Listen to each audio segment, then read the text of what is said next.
किसी नगरी में एक अनपढ़ पंडित रहता था। एक दिन उसकी पत्नी ने कहा, देखो, बाहर जाओ और कोई काम ढूंढ कर लाओ, नहीं तो घर कैसे चलेगा। पंडित काम की तलाश में राजा के महल की ओर चल दिया। रास्ते में वह सोच रहा था, अगर राजा ने मुझसे कोई बात पूछ ली तो मैं क्या जवाब दूंगा। इसी सोच में वह आगे बढ़ रहा था कि उसने देखा, एक चूहा अपनी बिल से मिट्टी निकाल रहा था। पंडित बोला, उदक उदक उड़कंती। थोड़ी दूर आगे उसने एक सांप को फन फैलाए खड़ा देखा।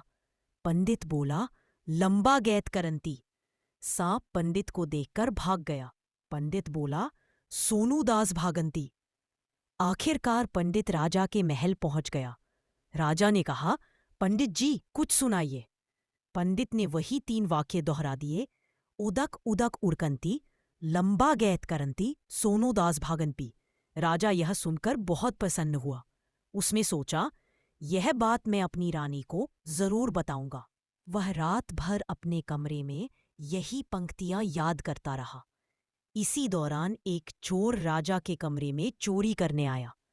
चोर ने जैसे ही सिर कमरे में डाला, राजा अचानक बोल पड़ा, उदक उदक उड़कंती, लंबा गैत करंती। यह सुनकर चोर सुनते ही चोर भाग गया। तब राजा ने कहा, सोनू दास भगांती। इसके बाद राजा ने पंडित को बहुत सारा धन दे दिया। पंडित खुशी खुशी अपने घर चला गया।